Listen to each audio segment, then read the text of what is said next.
I'm pleased to welcome J.M. Berger this evening to discuss his new book, ISIS, The State of Terror, which he has co-written with Harvard terrorism scholar Jessica Stern. Berger is a non-resident fellow with the Brookings Institution, and he's also the author of Jihad Joe, Americans Who Go to War in the Name of Islam. His work has appeared in the New York Times, The Atlantic, Foreign Policy, NPR, and a variety of other publications. This new book examines the rapid growth of ISIS since 2014, fueled by its successful recruitment techniques and manipulation of social media, and it could not come at a more timely moment. A reviewer in the Washington Post wrote that this book should be required reading for every politician and policymaker, and went on to say that Stern and Berger offer a nuanced and readable account of the ideological and organizational origins of the group. Berger is one of our foremost analysts and writers covering extremism, and we're fortunate to have him here with us tonight to offer more perspective on the subject. Please help me welcome J.M. Berger.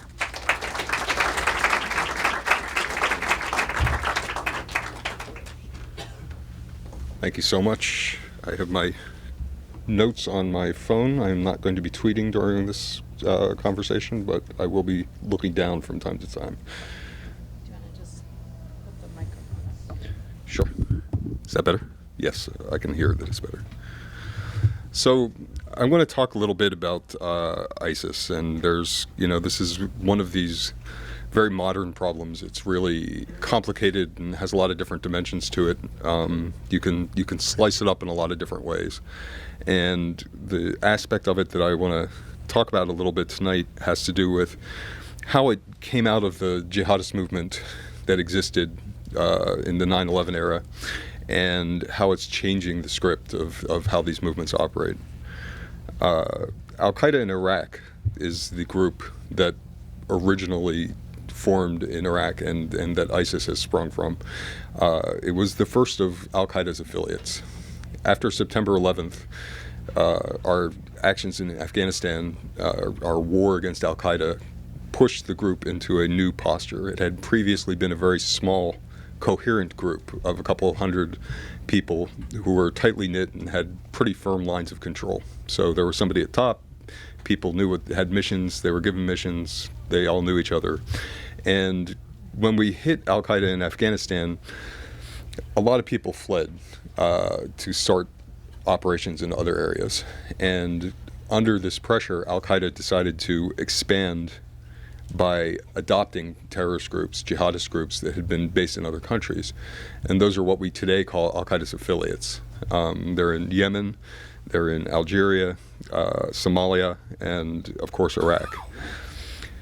Al-Qaeda in Iraq was formed by a guy named Abu Musab al-Zarqawi, who had come up through the same Afghan war against the Soviet Union that produced bin Laden, but he had a different attitude toward how to conduct jihad than Osama bin Laden did.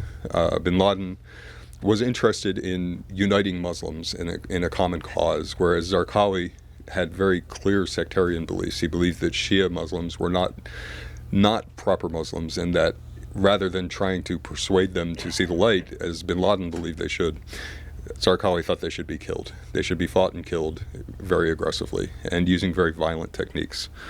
So these two guys didn't get along very well. But as the United States moved into Iraq and Al-Qaeda continued to be under pressure, they eventually came to an agreement. Zarqawi agreed that his existing group, which was formed in Iraq to fight Saddam Hussein originally, would repurpose itself to fight Americans, and it would do so under the banner of Al-Qaeda in Iraq, and that was the first of these affiliates. Other affiliates soon followed, and all of these groups had a couple of things in common. Most of them were the product of previous infighting among jihadist groups. So in Algeria, which produced Al-Qaeda in the Islamic Maghreb, there had been a particularly brutal, series of battles and infighting that had really destroyed that movement, and this group had risen out of that. The same thing in Somalia. These groups were not inherently inclined to toe the party line. They had a lot of problems. They had a lot of internal dissent. They were also very locally focused. Al-Qaeda had been focused on attacking the West. Their presumption of how to proceed with this war was that in order to defeat what they saw as apostate regimes in the Middle East, that you had to get the United States out of the picture first. You had to deter them from wanting to be involved politically, and you had to do that using terrorism. The premise of this was that they were too weak. The Muslims, meaning themselves, not speaking for all Muslims, but they thought they were, but the Muslims were too weak to fight, for instance, the regime in Egypt. They couldn't fight them directly. What they had to do was get the United States to stop supporting that regime, and then they would be able to take this battle on. What happened over time is that al-Qaeda in Iraq adopted a direct combat model. At first, the tactics and targets that it were using were consistent with what al-Qaeda was trying to do because we were in Iraq. When we left Iraq, al-Qaeda in Iraq became a local organization. It became focused on holding ground and tying together a lot of dissatisfied people in Iraq in an insurgency. And it moved its focus into these local activities almost exclusively for some time. And the same thing happened in other places. Al-Shabaab in Somalia, which was al-Qaeda's affiliate, spoke the language of al-Qaeda in order to gain entry into the network. But in their actual activity, almost all of it was focused in Somalia or on Somalia's direct neighbors. These groups had a local focus. They were not so much interested in carrying out a campaign of global terrorism. They were interested in fighting a local war. This is a really fundamental change that took place in the mid-2000s through the current day. There are big differences when you're running a terrorist organization versus running an army, essentially fighting an insurgency. The first one is that you need bodies. Al-Qaeda was an elite group. It saw itself as a vanguard, thought leaders. They were very discriminating about who could join. They rejected people. They made it difficult to sign up. If you're going to fight an insurgency, you need soldiers. And so the bar for entry for the affiliates was much lower than it was for the original Al-Qaeda. It's a populist model instead of an elitist model. And that was really a change that Al-Qaeda Central wasn't completely able to assimilate. At the same time that they were under this pressure, so they have all these people coming in, huge number of people coming into the movement, and a lot of dispersion of its interests into these local theaters. At the same time, we had the burgeoning field of social media. And a lot of people talk about ISIS in this context because they have put a great deal of energy into social media. Prior to ISIS breaking away from al-Qaeda, which it did in 2014, there were already sort of signs that social media was going to change how things worked. The old al-Qaeda model was that you would gather recruits and you would put them in, sometimes literally on a mountaintop where they were so far away from other people that you could use indoctrination techniques. You put them in and train them, you take away their identity, you don't let them communicate with home. And this approach was replicated online. After we invaded Afghanistan and we took away some of the safe havens, they tried to create an environment where they could do their recruiting and indoctrination online. And this took the form of jihadist message boards. These are like websites that you would go to. You would have to sign up for it. You get a password. You would have to know somebody to get entry into it. And once you were in, everything that happened was pretty tightly controlled.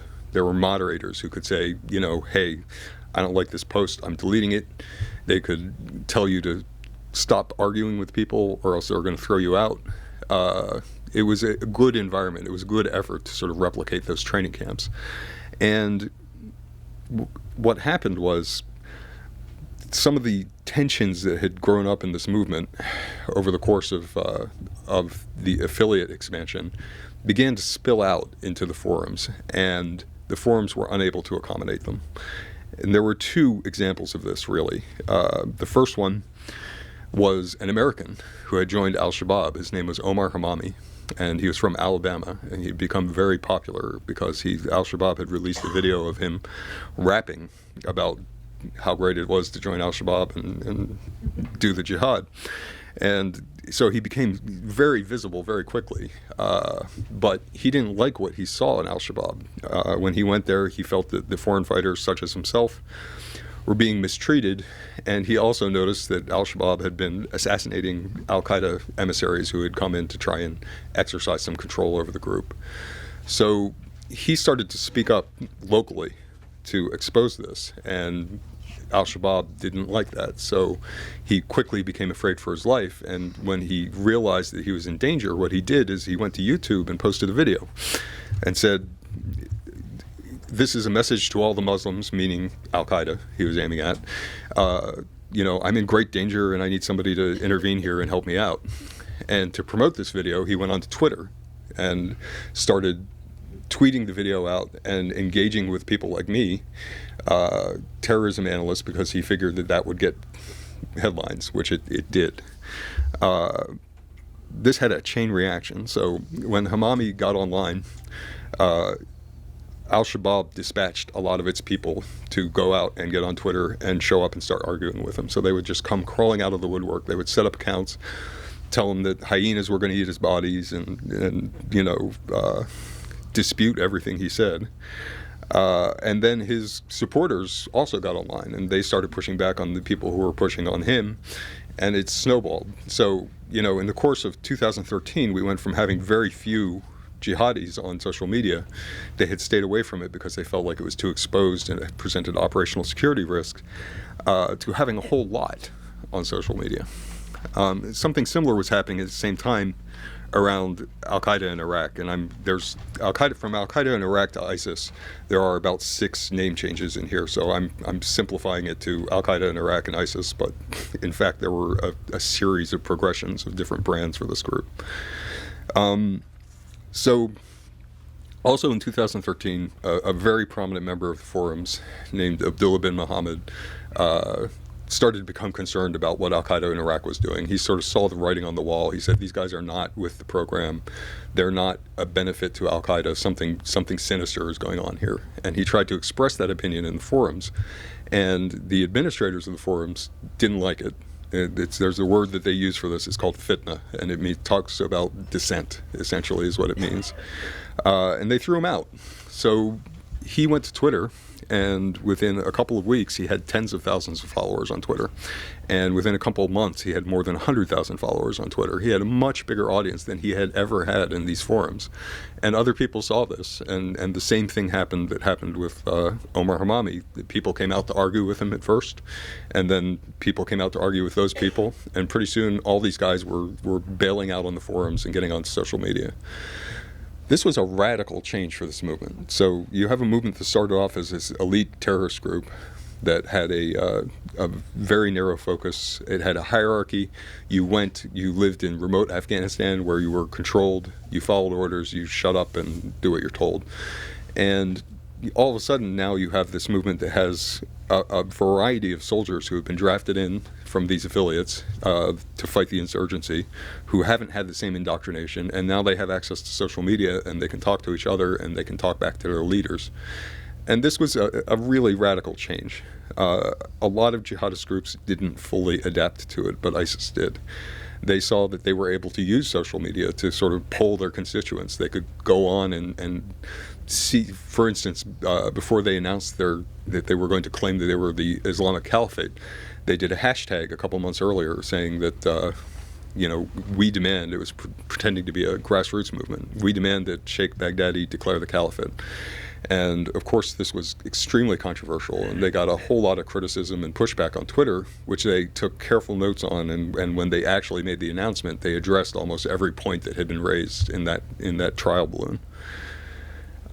ISIS also took this very seriously from a technical point of view. So they invested resources in it. They have a few smart people who really understand how social media works, and they approached it in a very organized way. The most important thing you can do to succeed on social media and getting your message out is have people who show up every day and work really hard. It's not rocket science, although they do some very clever things in here. And so pretty soon they were outperforming a lot of traditional al-Qaeda groups online, even though they had fewer adherents relative to, for instance, Al-Qaeda's affiliate in Syria, Jabhat al-Nusra.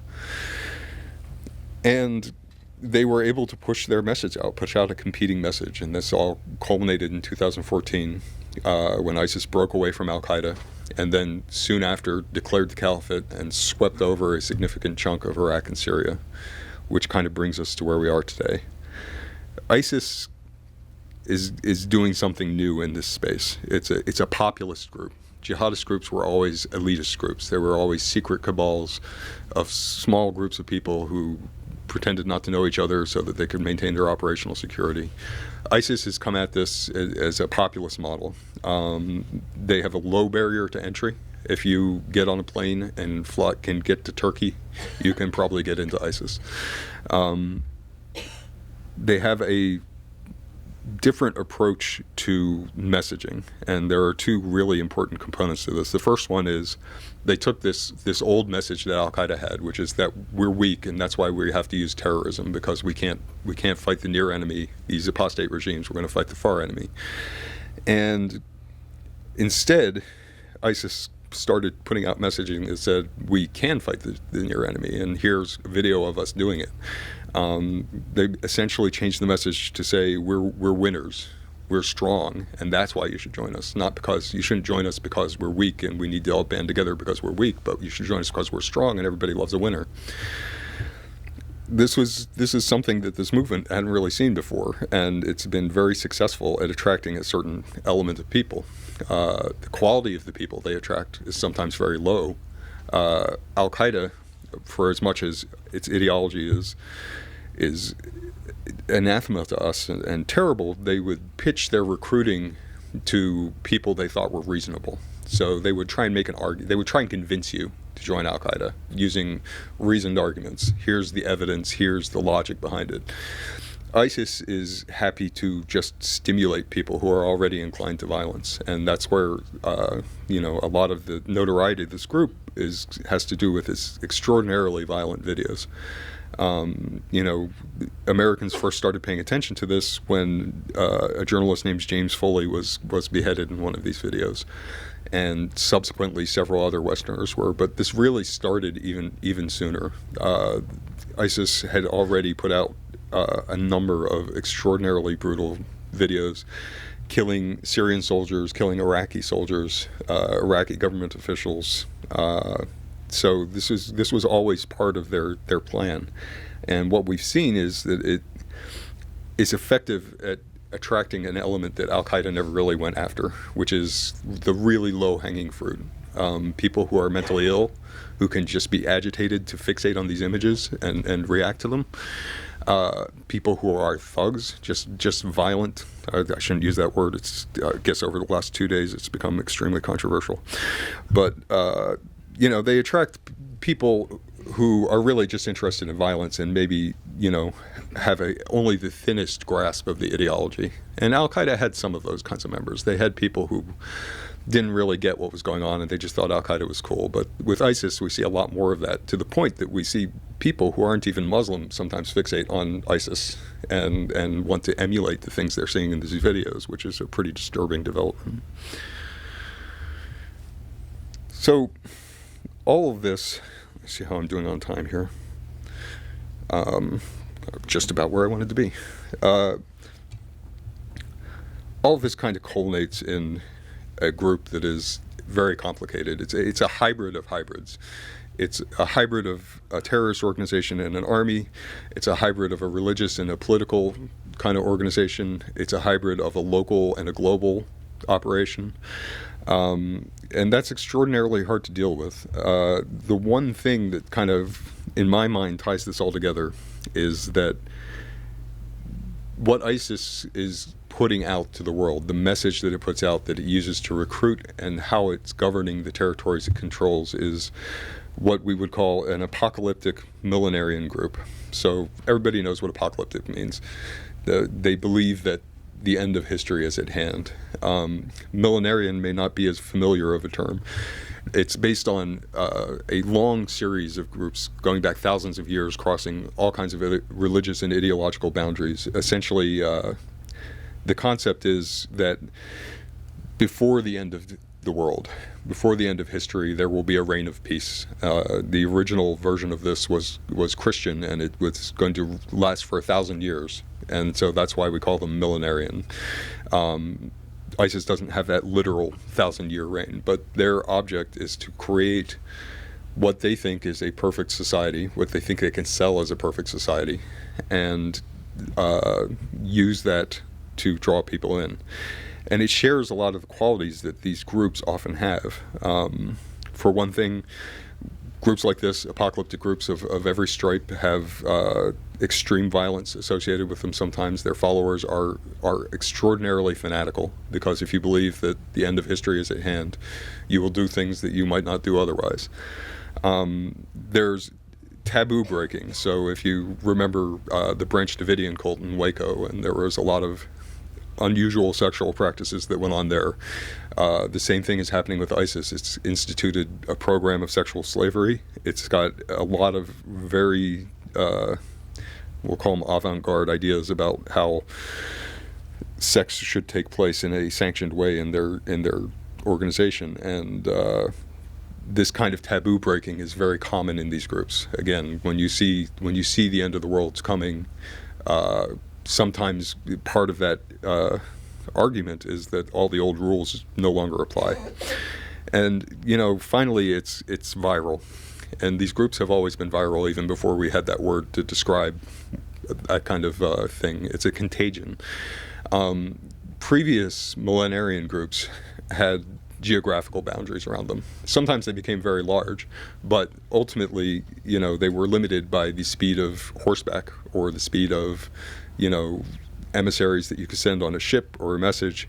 Often they would be very local. A millenarian group might seize a town, one town or one tribe, and that would be the boundaries of this group, and everybody would go nuts, do terrible things, and the survivors, if there were any, would live to regret it. ISIS is really the first group to exploit the modern dynamic. So their communications are not bounded geographically. They can get on the internet and reach anybody, anywhere in the world. Travel is not expensive in the way that it used to be, expensive and slow. So you can be a teenager in Wisconsin, as we've seen, get on a plane and be in ISIS in just a couple of weeks. All this stuff can happen very quickly. So that's really sort of the new paradigm that we're dealing with. And historically, unfortunately, millenarian groups are traditionally solved by one of two approaches. Either the existing order of society crushes them and kills everyone in them, or they all go insane and kill themselves.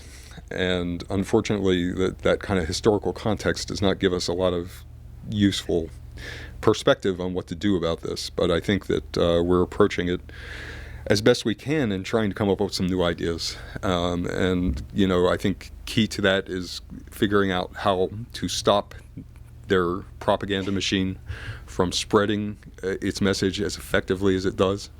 And I think another element of that is going to be undermining the message that they're putting out. So even though we end up talking about ISIS a lot because of its ultra-violent videos, the bulk of its content is actually about this government that is building this perfect society. Perfect in their view. They've driven all the journalists out of their territory. There are no independent observers, so they can put out whatever message they want. And the message they want is they send out pictures of, here's the market full of food, here's our nursing home with a big black flag hanging on the wall where we take care of all our elders. They put out pictures of the flags over their government buildings. They have police cars with the flag on it, and police uniforms and traffic cops, and they're out there every day promoting this illusion of utopia in their sense. I mean, obviously, for most of us, even what they think of as being a utopia is not very much what we would think of being a utopia. But they're able to put out a very coherent message about what their society looks like. And what we need to do, I think, is deploy our intelligence assets to better expose what's actually going on in their territories. One reason we don't do that, I think, is that there's a culture around intelligence work in this country that everything has to remain secret, that our methods of intelligence gathering need to remain secret. But I think in the post-Snowden area, I think that we can afford to expose some of these techniques if it means exposing what's going on in ISIS's territories. And I think we can also use technologies that everybody assumes we have. So, for instance, I think most people would probably assume that if I walk outside and look at my watch, that the United States has a satellite that's probably capable of zooming in on my watch and seeing what the time on the dial is. And that might be slightly more than what we actually have, but we probably have something pretty close to that. If everybody knows that, why not use it? Why not show pictures of what's happening in these territories? We've seen reports from witnesses that say that things are not going well in there, that there's disease, that there's, the infrastructure's crumbling. The more we can show that kind of thing, we can at least head off some of the people who are attracted to this idea. But ultimately, it's not a total solution. These millenarian groups, they take on so many forms, and what we've seen is that rationality is not always a way to argue against it. So, I mean, most of you probably remember the Hale-Bopp comet group from a couple of years ago, people who believed that a UFO was coming behind the Hale-Bopp comet, and if they poisoned themselves and wore Nikes, that they would be taken up into space with these aliens and be delivered. And this is appealing in a different way, in a more carefully calibrated way, to that same thing inside some people that responds to a crazy dream. And so I think we can reduce the reach of this group and we can undermine what it's trying to do, but I don't think we can talk our ways out of this completely. So I think I will go to questions. Yeah. Questions at the microphone.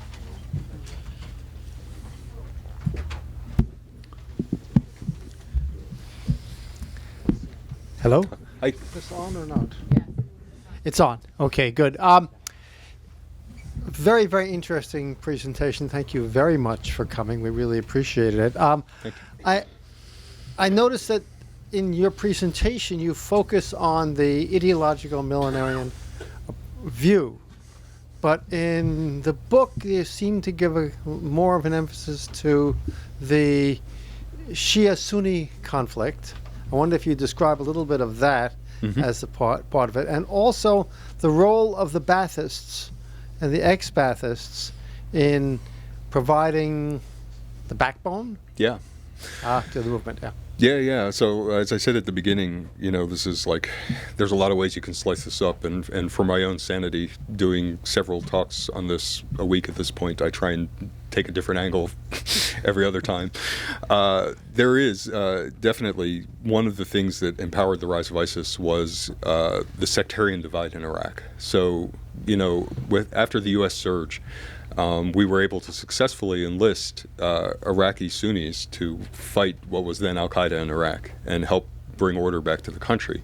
And these guys were made promises that were not kept by the Maliki regime, which is Shia, after we left. And so Al-Qaeda and then ISIS was able to exploit a lot of the bad feelings that came out of that and a lot of these sectarian tensions. So they were able to inflame this.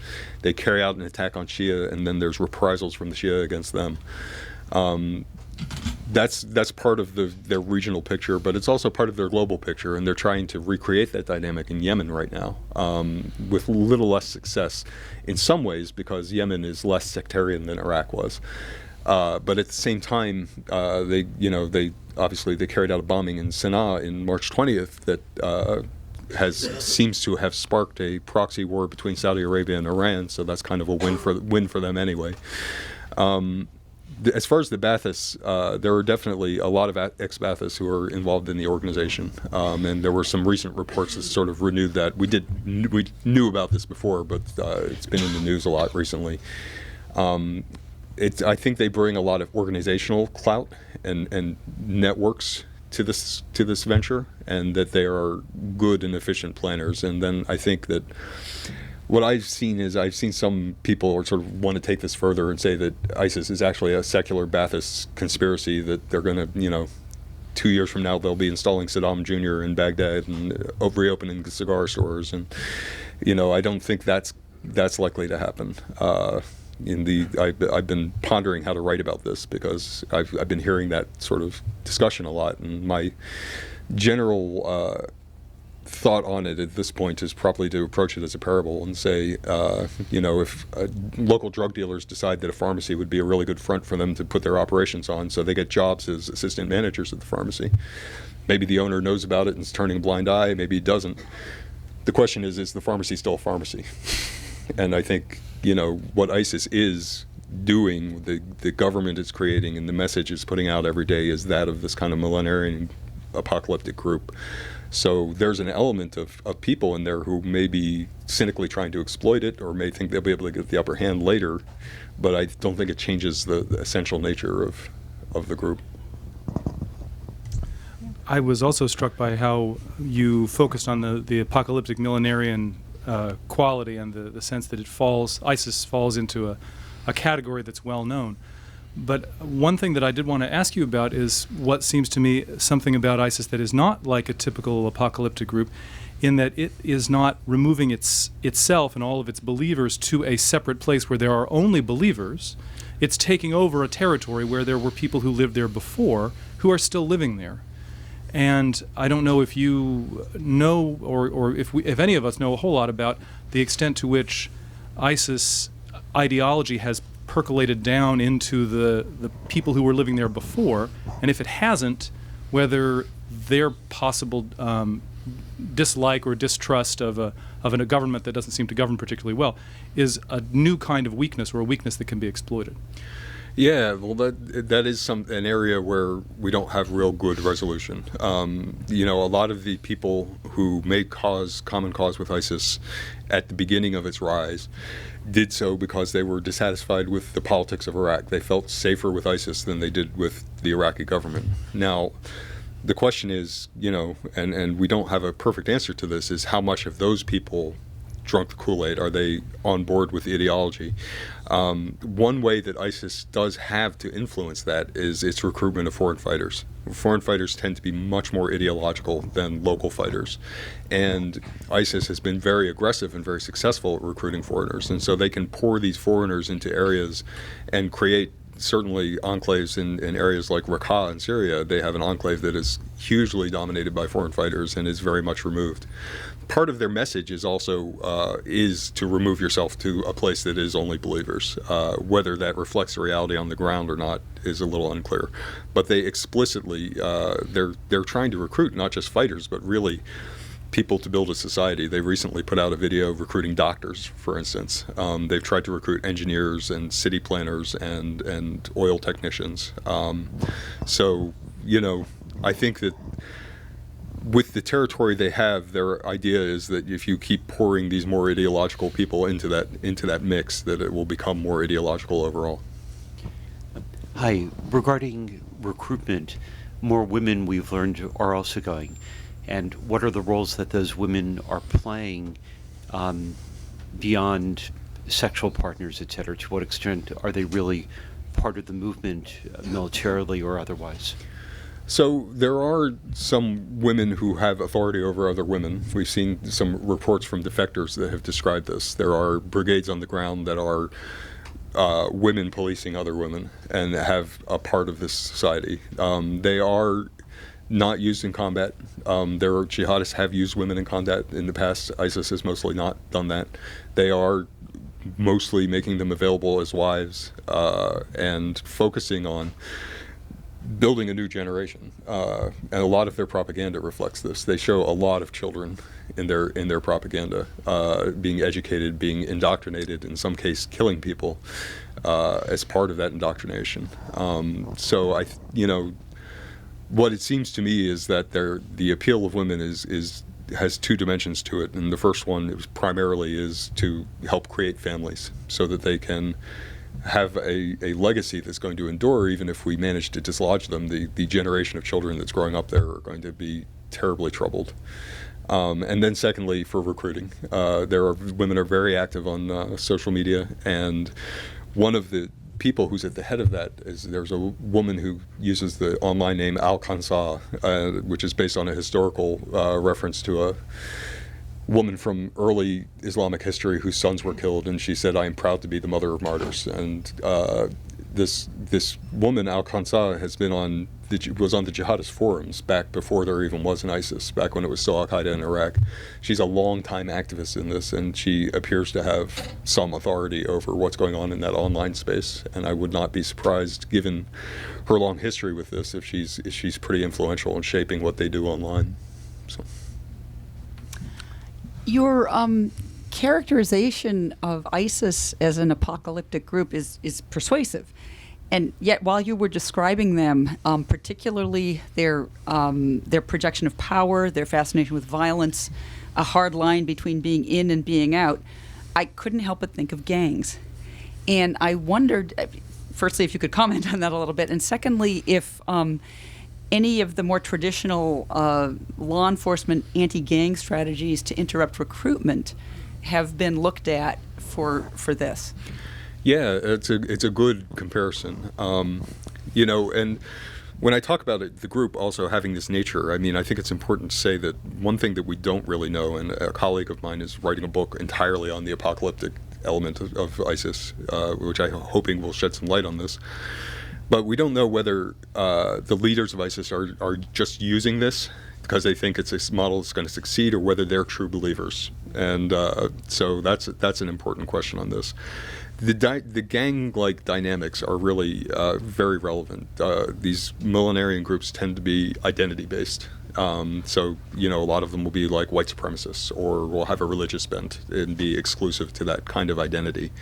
And gangs also tend to have an identity focus that is similar. Some of what's being done in sort of these, we're very early in the stages of trying to figure out how to deal with this on a community level as a countering violent extremism. Right now, they're in the phase of let's throw everything against the wall and see what sticks. But there has been some effort to look at this in the perspective of what's worked for other kinds of groups and what works for gangs, and I think we'll hopefully see more of that. I think it's a productive way to go. Oh, thank you. I had not done a lot of reading on why people were being attracted to to these groups, and I understood it was coming through the social media, but it seemed like a strange thing that they would be putting out videos of people's heads being cut off as a way of attracting people. So I thought there had to be something else, and it seems like maybe those people are just seen as the way they used to see the idea you have to break an egg. You have to break an egg to make this work or something, but. Other groups like that, like the Jim Jones and the Waco, Texas, they weren't putting out that kind of stuff that showed, awful things that they were doing. How does that connect to how they attract people? I don't quite understand that. Well, there are a couple of pieces of that. I mean, these groups.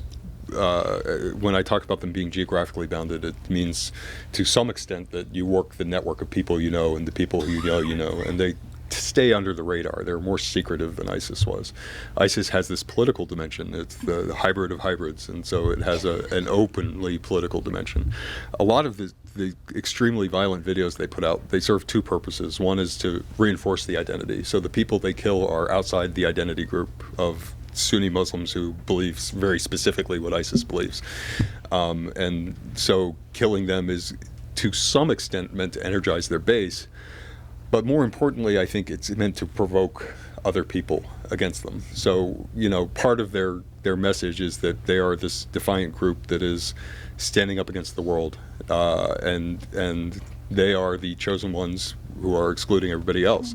So, for instance, we saw this really most clearly, I think, with their killing of a Jordanian pilot who had crashed in their territory, and they burned him to death on video, which was one of the top 3 worst things I've ever seen in doing this kind of work. Sadly, not the number 1 worst thing. And the result was that the Jordanians were fired up against them, and that ultimately is what they want. They believe that a regional war will sow chaos and create a situation that they can exploit. So the Jordanians moved troops to the Iraqi border.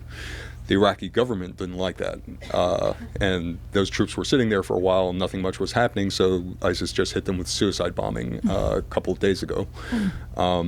So I think what they think is that if the Jordanians move over that border, that the Jordanians will be fighting ISIS and the Iraqi government and probably the Iranians, and then ISIS can benefit in the chaos that comes out of that. Thank you. It's not the most cheery talk, I'm sorry. Hi.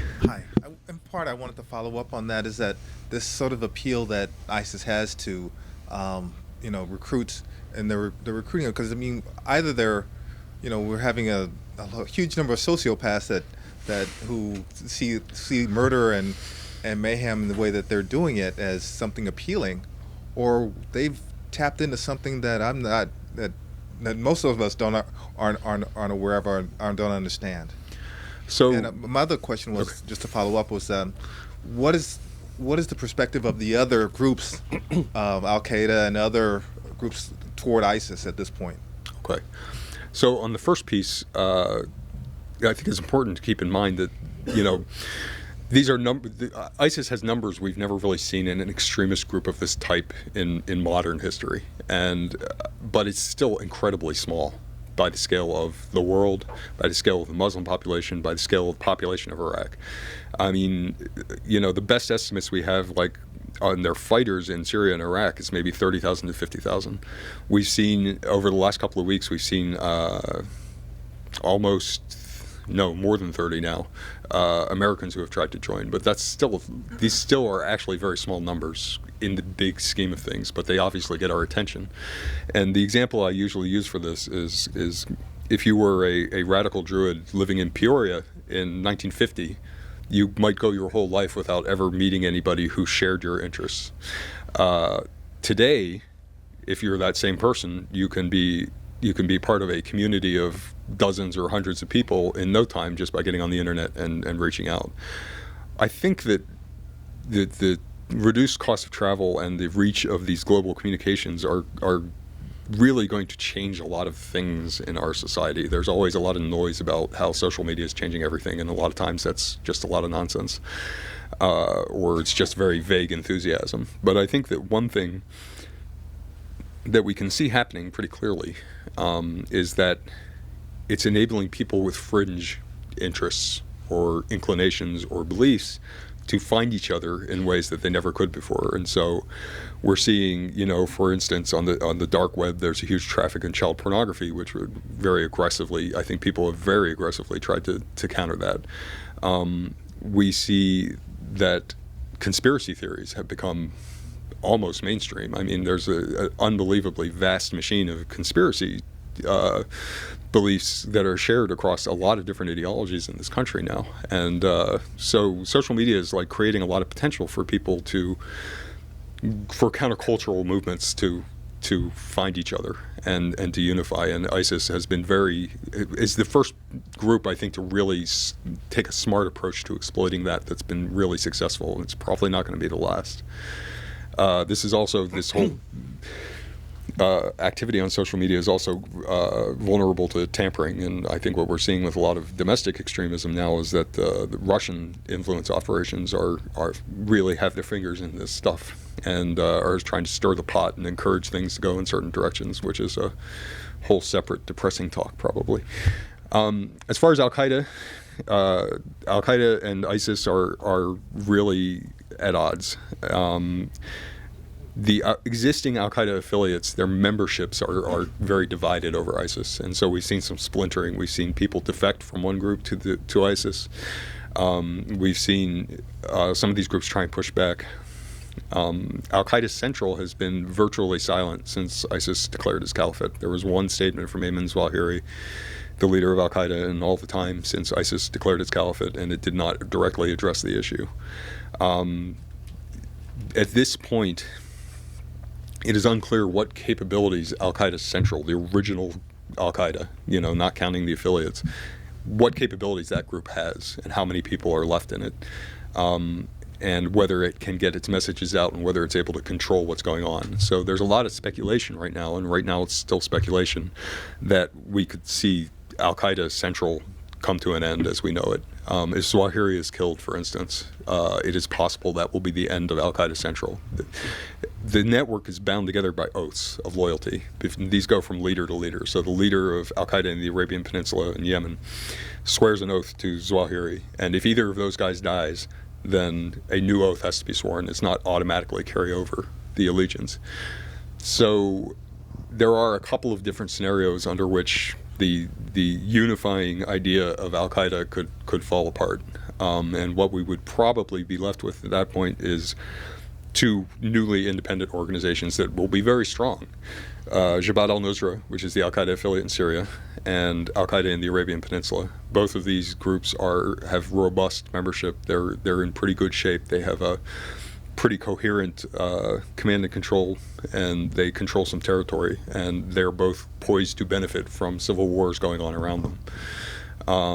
I think the other Al-Qaeda affiliates appear to be in more fragile kind of condition and may just devolve into local groups at that stage and shrink, Al-Shabaab being one of them.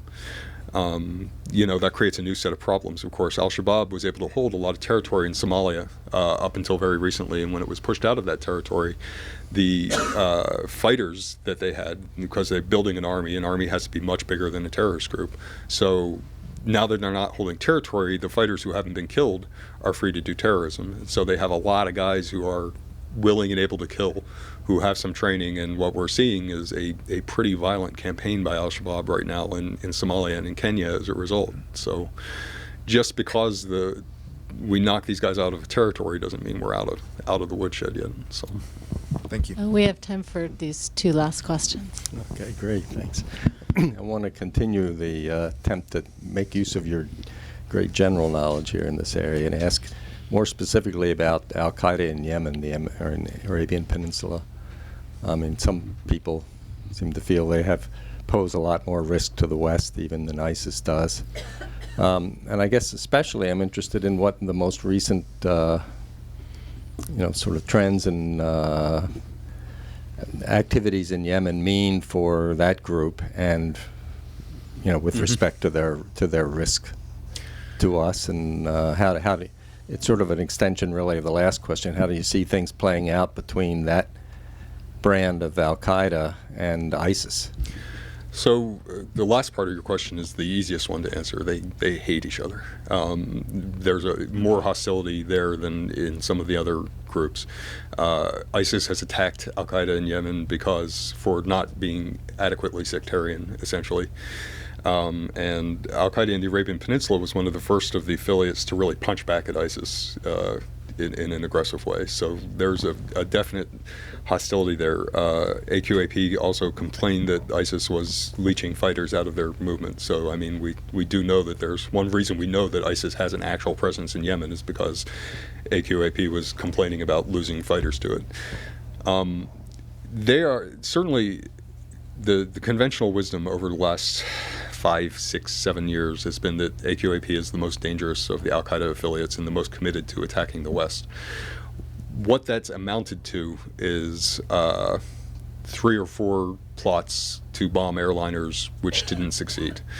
So it's hard to evaluate the threat they pose on the basis of their success. They may have the intention.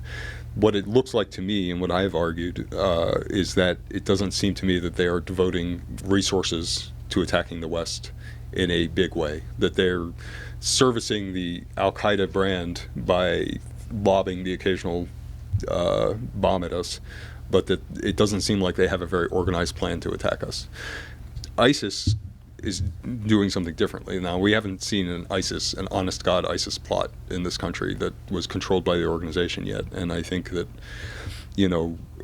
we may see that. But right now, they don't really need to. What they're able to do, and they were able to do this with dramatic success in a way that Al-Qaeda never could, is motivate lone wolf style terrorism. So Al-Qaeda has been beating that drum, AQAP specifically, has been beating that drum for years and years.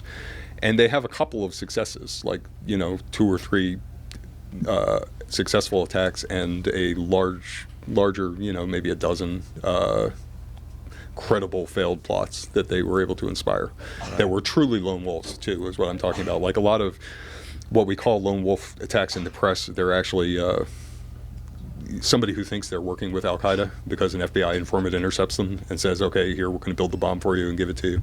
So I don't count them as lone wolves because they think they're part of the group. So ISIS, since it first started aggressively calling for lone wolf attacks in September, has produced a number of actual violent incidents that are actual lone wolves, that people don't talk to anybody else. They pick up a gun and they go. And there were a number of attacks in France, not Charlie Hebdo because that was AQAP inspired, but there was a follow-on attack that was ISIS inspired, and there were several smaller attacks previous to that. There was a stabbing, there was somebody drove a car into a crowd. These are the kinds of things that have traditionally really worried law enforcement because they're so hard to prevent. And not just in France, in Canada, in other places in Europe. There was an ISIS cell that was broken up in Belgium. So I understand, that AQAP brings a certain amount of professionalism to terrorism that ISIS maybe doesn't have, but I think that what we've seen is that ISIS has had more impact in a shorter period of time and is more likely to produce adherents who will take action than AQAP is. And with the civil war, it seems to be firmly broken out in Yemen at this point. There's a running joke in our circles about Yemen being on the brink because every month there's a headline that says Yemen's on the brink of a civil war for the last 7 years, and seems to actually be happening now. And AQAP potentially can benefit from that. It's not assured that they will, but it's definitely a strong possibility that they'll benefit from it in the short term. And then in the longer term, it kind of depends on whether the proxy war between Saudi and Iran becomes a full-on war, and there's a lot of unpredictability. I'm not sure I want to predict where that's going. So Great. Thank you. Thank you. Hi. You mentioned, hold on. So you said how the obviously you mentioned a lot about the radicalization of this ISIS group, both in its violence and its ideology, like the government is trying to set up. How much do you think this is a response to this radicalization of these groups to a Western presence in the Middle East? I recently read Karen Armstrong's Fields of Blood, and the latter part of that book really seemed to push that us propping up these secular rulers in the Middle East has sort of pushed these groups to become more and more radical. Obviously, you mentioned how the social media has helped that, but do you think that the U.S. presence has had it? I think that our presence in the Middle East has been pretty unproductive over the course of a pretty long period of time at this point. I don't completely subscribe to the idea. I mean, I think there are certainly people who would advance this idea as we caused this, and these groups did predate some of our actions in the Middle East, and they're complicated. There's everybody brings a different mix of influences. A lot of these issues are local, some of them are not. Where I think where we've been particularly unproductive is what we did in Iraq, and it's a model we replicated to some extent in Libya, which is that we take out authoritarian regimes and don't have a credible replacement in mind for them. And I think there was a optimism that democracy would flourish if you just took out the strongmans, and I think we've seen that that's definitely not the case in a lot of these different countries. So I think, I don't know this for sure, I think there's a lot of complicated reasons why we don't go after Assad, but I think that's probably one of them. You create a power vacuum, something is going to fill it, and the question is what's going to fill it. And that doesn't mean we have to be complicit with these kinds of strongman regimes like we were in Egypt, obviously, to just pick the most obvious example, and to some extent with the Saudis. We don't necessarily have to prop them up, but we need to think hard about what we're going to do if we're going to act against them, and what might take their place. And Libya is a pretty good example of how that really didn't work out so well. So, Okay, thank you. thanks. Thank you.